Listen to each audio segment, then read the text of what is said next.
الحمد لله وكفى وسلام على عباده الذين اصطفى أما بعد فأعوذ بالله من الشيطان الرجيم بسم الله الرحمن الرحيم والعصر إن الإنسان لفي خسر إلا الذين آمنوا وعملوا الصالحات وتواصوا بالحق وتواصوا بالصبر صدق الله مولانا العظيم وصدق رسوله النبي الكريم ونحن على ذلك لمن الشاهدين والشاكرين والحمد لله رب العالمین۔ میرے محترم بزرگوں اور عزیز ساتھیوں، اللہ رب العزت کا بے انتہا احسان اور اس کا فضل ہے کہ اللہ رب العزت نے ہم تمام کو جامع مسجد کے اندر اکٹھا ہونے اور جمعہ پڑھنے کی توفیق عطا فرمائی۔ یہ آواز، یہ ندائیں، یہ آذان کی جھلکتے ہوئے اللہ کی تعریف ہر انسان پر، ہر مومن پر، ہر غیروں کے کان تک پہنچی ہے، لیکن مسجد میں صرف وہی شخص آ سکتا ہے جسے رب العزت توفیق دے۔ مسجد میں وہی آ سکتا ہے جسے اللہ پسند کرے۔ اگر آپ آئے ہیں تو اس کا مطلب یہ ہے کہ اللہ رب العزت آپ کی عبادت کو قبول کرنا چاہتا ہے۔ اللہ رب العزت آپ کو پسند کر رہا ہے کہ آپ آئیں اور رب کے سامنے اپنی مقدس پیشانی کو جھکائیں، اور اللہ رب العزت آپ کی عاجزی اور آپ کے سجدے کو پسند کرتا ہے۔ اس لیے آذان کی یہ آواز اور اللہ کی یہ تعریف آپ کے دل میں اس قدر گھر کر گئی کہ آپ مسجد میں آنے پر مجبور ہو گئے، اور آپ میں سے ہر شخص سب سے پہلے اپنی مسجد میں آنے کی کوشش کی۔ حدیث میں آتا ہے کہ جو شخص سب سے پہلے مسجد میں آتا ہے، اللہ رب العزت اپنے فضل سے، اپنے کرم سے ایک اونٹ کے صدقے کے برابر ثواب عنایت فرماتا ہے۔ ایک عام آدمی ایک اونٹ کو ذبح کرے اللہ کے نام پر، جو وہ 30,000 40,000 کے لیے ہوں، اور ایک شخص ہے انہوں نے کچھ بھی خرچ نہیں کیا، امام صاحب یا مؤذن صاحب کی آذان کی آواز کو سن کر سب سے پہلے نماز کی نیت سے مسجد میں داخل ہو گیا، یہ شخص اس شخص سے بھی افضل ہے جس نے 40,000 کے اونٹ کو خرید کے اللہ کے راہ میں قربان کر دیا۔ اس سے بھی افضل یہ شخص ہے جنہوں نے کچھ بھی خرچ نہیں کیا، وہ آذان کو سن کر اللہ کی عبادت کے لیے جمعے کے دن جمعے کی نماز کے لیے سب سے پہلے آ گیا۔ دوسرے نمبر پر جو شخص آئے، اللہ رب العزت اسے گائے کے صدقے کے برابر ثواب عنایت فرماتا ہے۔ جب تیسرے شخص آتا ہے تو اللہ رب العزت اسے بکری کے صدقہ کرنے کا ثواب عنایت فرماتا ہے، اور جب کوئی چوتھا شخص آتا ہے تو اس چوتھا شخص کو مرغی جو ہوتا ہے اس مرغی کو صدقہ کرنے کے برابر ثواب عنایت فرماتا ہے۔ جب کوئی پانچواں شخص آتا ہے تو اللہ رب العزت اس مرغی کے انڈے کو صدقہ دینے کے برابر ثواب عنایت فرماتا ہے۔ اس کے بعد فضیلت ہے، لیکن ان جانوروں سے اور ان لوگوں سے کم کی فضیلت ہر ایک کے لیے پھر برابر ہے، لیکن ان پانچ میں سے کوئی شخص پہلے آنے کی کوشش کرتا ہے، اللہ رب العزت بے انتہا ثوابوں سے نوازتا ہے۔ عزیز دوستو، پیارے بھائیو، اللہ رب العزت کا بے انتہا احسان ہے کہ اللہ رب العزت نے ہم تمام کو امت محمدیہ میں پیدا فرمایا۔ اس امت میں آنے کے لیے اگر آپ احادیث مبارکہ کی مطالعہ کریں گے تو آپ کو پتہ چلے گا کہ اللہ رب العزت کے نبی اور رسول جو اس امت سے پہلے رسول اور نبی آئے ہیں وہ بھی اس امت میں ایک عام آدمی ہونے کے لیے پیدا ہونے کے لیے دعا کرتے تھے. جیسے کہ حدیث میں آتا ہے کہ حضرت عیسیٰ نے بھی اور اسی حضرت موسیٰ نے بھی اور دیگر نبیوں نے کہا اے اللہ ہمیں رسول نہ بنایا ہوتا, ہمیں نبی نہ بنایا ہوتا, مجھے صرف محمد الرسول اللہ صلی اللہ علیہ وسلم کے ایک ادنا امتی بنا دیتا, یہی میرے لیے کافی تھا. کیوں؟ اس لیے کہ اللہ رب العزت کے یہاں اس امت سے زیادہ قدر و منزلت اور فضیلت میں کوئی امت نہیں ہے. کل قیامت کے دن تمام کی تمام امتیں حرام ہو جائے گی جنت میں جانے کے لیے. تمام نبی کو حرام ہے کہ کوئی جنت نہیں جا سکتا جب تک جناب محمد الرسول اللہ صلی اللہ علیہ وسلم جنت میں نہ چلے جائیں. کوئی امت اس وقت تک جنت نہیں جا سکتی جب تک کہ امت محمدیہ کا ایک ایک فرد جنت میں نہ چلی جائے. اس وقت تک کوئی امت جنت میں نہیں جا سکتی. تمام کے تمام کے لیے حرام ہے. یہ اس امت کی شان ہے. اس امت کی شان وہ ہے.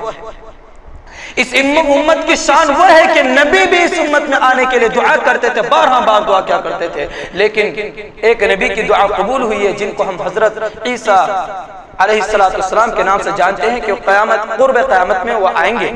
وہ نبی ہیں, اپنے زمانے کے رسول ہیں, نبی بھی ہیں. انجیل کتاب نازل ہوئی لیکن وہ جب قرب قیامت میں آئیں گے تو ان کی نبوت نہیں چلے گی, ان کی کتاب نہیں چلے گی. انہیں کلمہ لا الہ الا اللہ محمد رسول اللہ کا اقرار کرنا پڑے گا. انہیں قرآن شریف کی تلاوت اور قرآن شریف کو ماننا پڑے گا. وہ بھی اس امت کا ایک عام لوگوں میں سے ہوں گے.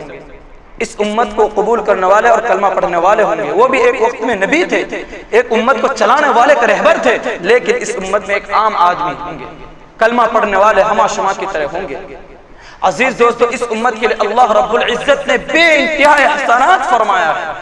اگر آپ کتابوں کا مطالعہ کریں گے تو اس امت کو دیگر امتوں سے بہت زیادہ سہل اور آسان پائیں گے. حضرت موسیٰ علیہ نبی علیہ السلام, ان کا واقعہ آپ بار سنے ہوں گے.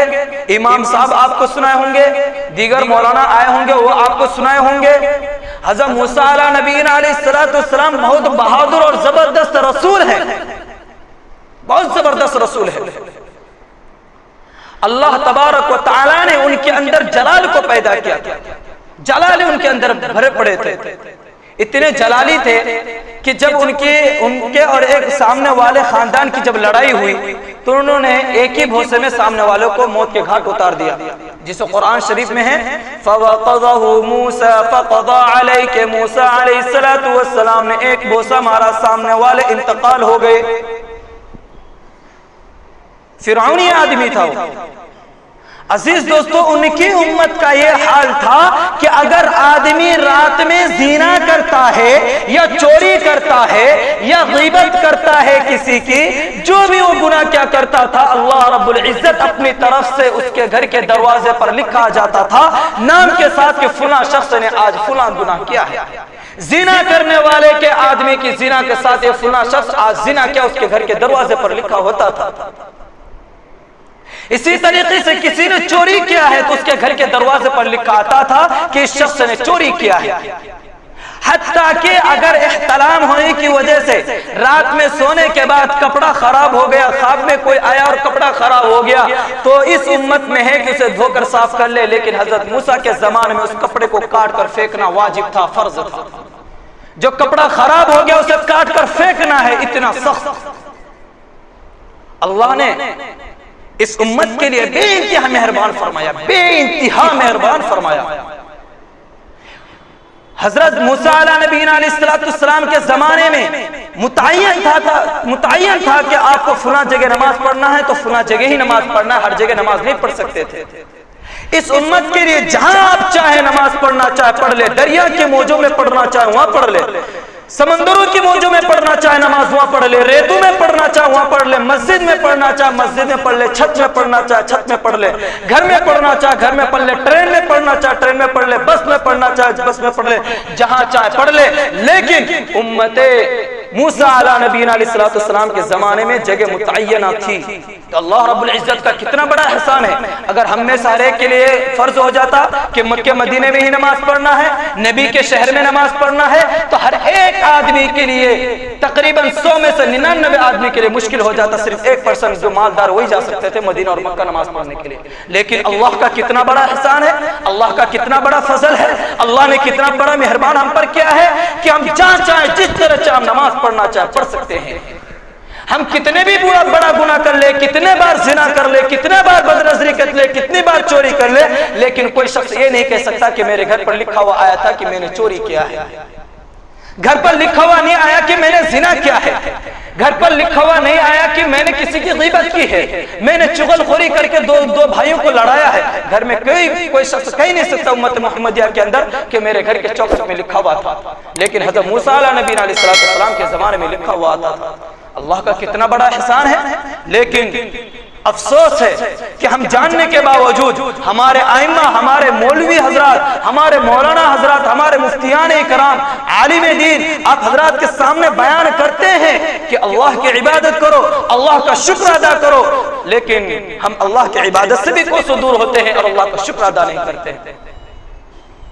قرآن شریف کی 13ویں پارے کے اندر ہے لَإِن شَكَرْتُمْ لَأَزِيدَنَّكُمْ وَلَئِن كَفَرْتُمْ إِنَّ عَذَابِي لَشَدِيدٌ. اے میرے بندو, اگر تم میری نعمتوں کا شکر ادا کرو گے تو میں تیری نعمتوں کو اور اضافہ کر دوں گا. لَإِن شَكَرْتُمْ لَأَزِيدَنَّكُمْ وَلَئِن كَفَرْتُمْ, اگر تم میری نعمتوں کا ناشکری کرو گے, إِنَّ عَذَابِي لَشَدِيدٌ, کہ میرا عذاب بہت سخت ہے. وہ عذاب ہے جیسے میں نے فرعون اور قارون کو دیا. بتائے کہ قارون جیسے مالدار کون ہو سکتا ہے دنیا میں. 20 پارے کے اندر یہ آیت موجود ہے ان قارون کان موسیٰ, کہ موسیٰ کے زمانے میں قارون آیا کہ اللہ رب العزت نے قارون کو بہت زیادہ نعمت عطا کی تھی. ان قارون کان موسیٰ فبغى علیہم وآتیناہ من الکنوز. اللہ رب العزت نے اتنے سارے خزانے انہیں دیے تھے, اتنے سارے مال و دولت انہیں دیے تھے کہ تقریباً جوان اور اٹھا کٹا اور مضبوط آدمی 80 آدمی ان کنوز کہتے ہیں چابیوں کو, خزانوں کو, خزانے کے چابیوں کو کہتے ہیں کنوز. کنوز ایک کنز کی جمع ہے, خزانہ کہ خزانے کی جو چابیاں ہوتی تھی وہ تقریباً 80 آدمی اٹھایا کرتے تھے, مضبوط طاقتور, اتنے بڑے مالدار.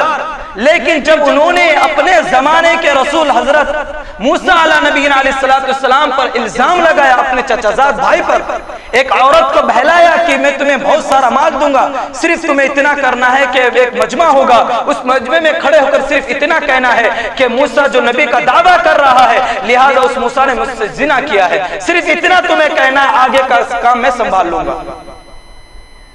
وقت کا نبی, وقت کا رسول, جبکہ ہم جانتے ہیں کہ رسول اور نبی یہ معصوم ہوا کرتے ہیں, لیکن قارون مالدار, اپنے پیسوں پر گھمنڈ, اپنے پیسوں پر انہیں اتنا گھمنڈ تھا, اتنا گھمنڈ تھا, اتنا گھمنڈ تھا کہ بس کچھ کہنے کے لائق نہیں. لیکن جب مجمع کھڑا ہو گیا اس عورت نے یہ کہہ دیا کہ موسیٰ نے مجھ سے زنا کیا ہے اور باہر وہ دعوت دیتے ہیں کہ اسلام لے آؤ, اللہ کو ایک مانو. یہ بالکل جھوٹا دعویٰ کرتا ہے, یہ نبی نہیں ہے. نبی ہوتا تو مجھ سے زنا تھوڑی کرتا. حضرت موسیٰ جب سنے مجمع کے اندر گھبرا گئے کہ یہاں تو مسلمان بھی ہے, میری امت بھی ہے, میرے غیر امت بھی ہے, جو مجھ پر ایمان نہیں لائے وہ بھی لوگ ہیں, اور جو مجھ پر ایمان لائے وہ بھی اس مجمع کے اندر ہے, اور میرے دامن پر کیچڑ اچھالا جا رہا ہے, اور یہ عورت اپنی زبان سے کہہ رہی ہے کہ مجھ سے زنا کیا ہے. حضرت موسیٰ جلال والے تھے, میں نے جیسے بتایا کہ حضرت موسیٰ اتنے جلال والے تھے کہ 20ویں پارے کے اندر ہے کہ فَوَقَضَ مُوسَىٰ فَقَضَ عَلَيْهِ, کہ موسیٰ نے اپنے قبطی ایک شخص کو مارا تو فوراً اسے موت کے گھاٹ اتار دیا. اتنے جلال والے تھے, بہت غصہ آیا. اور حضرت موسیٰ ایک طرف کلیم اللہ بھی تھے.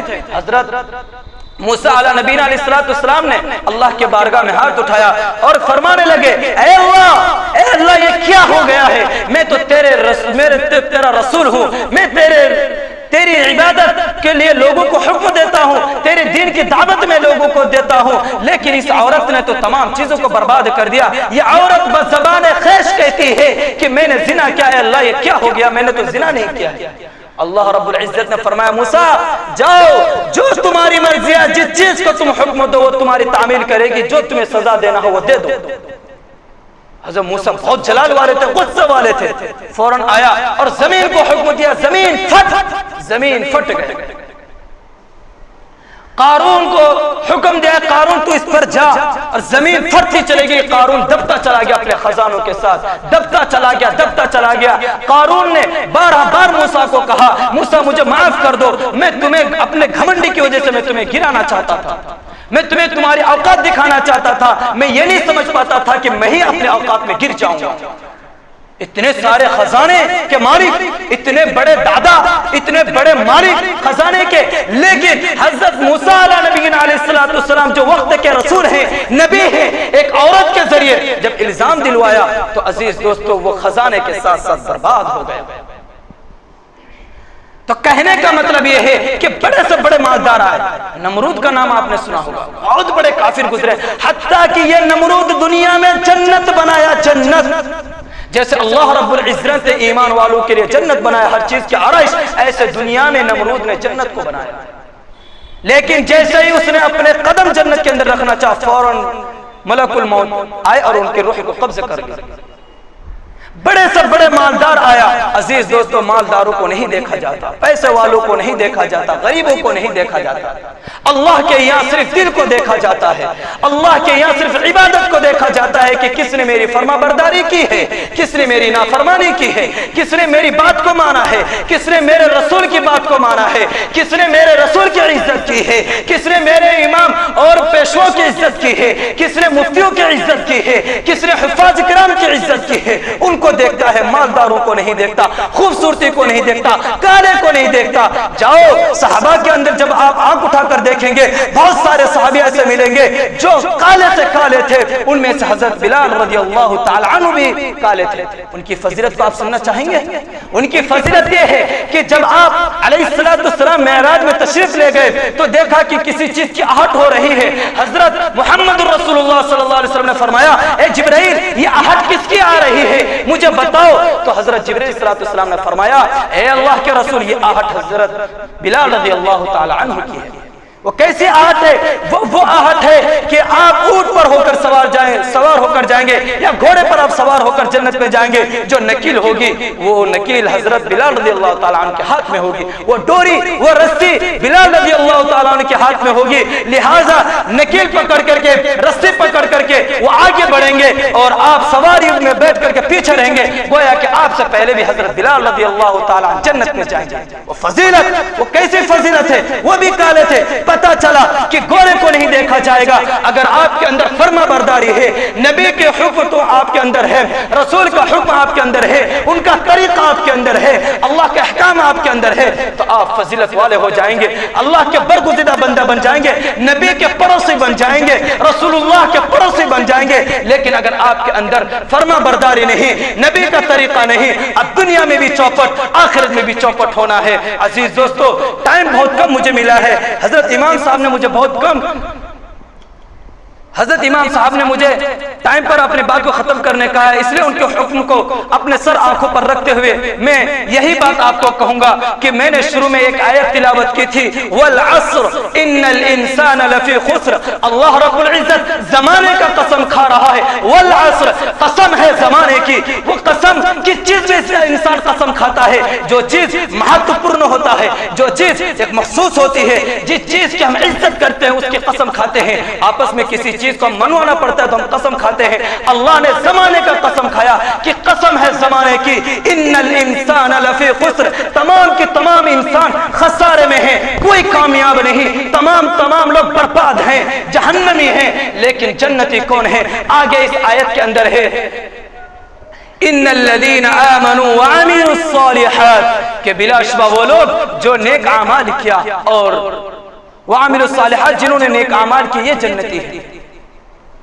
ان الذين آمنوا وعملوا الصالحات وتواصوا بالحق وتواصوا بالصبر، خود بھی نیک اعمال پر رہتے ہیں اور دوسروں کو بھی نیک اعمال کی تاکید کرتے ہیں، وہی لوگ ہیں خسارے سے بچنے والے، ورنہ تمام کی تمام لوگ کس میں ہیں؟ خسارے میں ہیں۔ عزیز دوستو، ہم میں سے ہر شخص جانتا ہے، میں بھی جانتا ہوں کہ میں کتنا بڑا نیک کام کرتا ہوں۔ میں نے قرآن شریف کے اما پارے کے اندر یہ سورت موجود ہے، سورہ عصر، کہ تمام انسان کو اللہ رب العزت نے خسارے میں بتایا، صرف خسارے میں وہی شخص نہیں ہے جنہوں نے خسارے میں نہیں ہے جنہوں نے نماز کی پابندی کی ہوگی، جس نے حلال حرام کو دیکھا ہوگا، جس نے رسول کے طریقے کو اپنایا ہوگا، وہی لوگ خسارے میں نہیں ہے، ورنہ تمام کی تمام لوگ خسارے میں ہیں۔ عزیز دوستو، ہم میں سے اکثر و بیشتر، یہ بازار ہے، یہ بازار میں ہم میں سے ہر شخص زیادہ سے زیادہ کیا کرتے ہیں؟ وہ خرید و فروخت کرتے ہیں، لیکن اس میں سود نہ لے۔ اپنے 1 روپے کے سود سے کیا ہو سکتا ہے کہ آپ کے جو 50 روپے ہیں وہ تمام کی تمام پیسے کو حرام کر دیتا ہے۔ اس لیے ہمیں سود نہیں لینا چاہیے۔ ہم اسلام والے ہیں، ہم ایمان والے ہیں۔ نبی نے فرمایا کہ سود لینا حرام ہے، کسی سے پیسہ لے کر کے ان پر مہربانی نہ کر کے ڈبل پیسہ لینا حرام ہے۔ ایک چیز کو جتنے روپے میں ہم لیے ہیں، جھوٹ نہ بول کر سچ بول کر ان کی تجارتی کا معاملہ صحیح بتا کر کے ہم دکان میں اتنی چیز کا یہ سامان لیتے ہیں، اتنی چیز ہم بیچیں گے تبھی فائدہ ہوگا۔ لیکن اگر آپ جھوٹ بولیں گے کہ لائے 5 روپے کا سامان، بولیں گے میں 8 روپے کا لایا، یہ 3 روپے آپ نے 5 روپے کے ساتھ ملایا حلال رزق کے ساتھ، لہٰذا 3 روپے آپ کے حرام، اور 3 روپے کے ساتھ ساتھ 5 روپے بھی حرام۔ اس لیے جھوٹ نہیں بولنا چاہیے۔ میں نے بتایا کہ اللہ کے رسول کی ایک چھوٹی سی حدیث ہے، المؤمن لا یکذب، مسلمان جھوٹ ہی نہیں بول سکتا ہے۔ لیکن آج کل ہمارے بازاروں میں، ہمارے ہاٹیوں میں اور ہمارے مارکیٹوں میں جھوٹ کا بازار گرم ہوتا جا رہا ہے، اسی طریقے سے سود کا بازار گرم ہوتا جا رہا ہے۔ اس لیے ہم ان کا خیال کریں۔ ہمیں سچا پکا مومن ہونے کی علامت بتانا ہے، ہم سچے پکے مومن بننا ہے، ہمیں اپنا اخلاق اس طرح سنوارنا ہے کہ غیر مسلم ہم پر فدا ہو جائے، غیر مسلم ہمارے شریعت پر آ جائے، وہ بھی کلمہ پڑھنے والا بن جائے۔ لیکن عزیز دوستو، افسوس ہے کہ آج ہمارے اخلاق، ہمارے کردار، ہمارے روداد، ہماری بیان، ہماری بات چیت ایسے ہو گئی ہے کہ ہم تو نیچے گر گئے، غیر مسلم آگے بڑھتے چلے گئے۔ اس لیے ہماری جو سوچ ہے، ہمارے اخلاق کو بہتر سے بہتر بنانا ہے۔ اس کے لیے سب سے پہلے ضروری ہے کہ ہم رسول کے طریقے کو اپنی زندگی پر اپنائیں، نماز کے پابند ہو جائیں۔ انشاءاللہ اللہ رب العزت ہم تمام کو نیک صالح بنائیں گے، ہماری دکان بھی برکتیں چلے گی۔ اگر ہم سچ بولیں گے نا عزیز دوستو، ہماری دکان میں برکتیں ہوگی۔ ہم اگر صحیح چیز کے ساتھ فروخت کریں گے، دکان میں برکتیں ہوگی۔ اگر ہم 8 روپے کی چیز کو اگر 10 روپے میں نہیں، اگر 8 روپے میں بھی چلی جائے، وہ بھی شکریہ ماننا چاہیے، اللہ کی طرف سے لے لینا چاہیے، زور زبردستی نہیں کرنا چاہیے۔ اگر آپ زور زبردستی کریں گے، ہو سکتا ہے اللہ رب العزت آپ کی زور زبردستی کی وجہ سے کوئی آفت دے دے اور یہ 8 روپے جو آپ کے حلال تھے یہ بھی ختم ہو جائے۔ اس لیے زور زبردستی نہیں کرنا چاہیے، کیونکہ پہلے سے بھی صحابہ بھی تجارت کا کام کیا ہے اور کرتے ہوئے آ رہے ہیں، اور جنہوں نے تجارت کا کام کیا اللہ رب العزت نے اسے بلند کیا ہے۔ لیکن زبان پر ہمیشہ سچائی سچائی سچائی سچائی، انشاءاللہ آپ کامیاب ہو جائیں گے۔ اللہ رب العزت ہم تمام کو کہنے سننے سے زیادہ عمل کی توفیق عطا فرمائے۔ آمین وآخر دعوانا ان الحمد للہ رب العالمین۔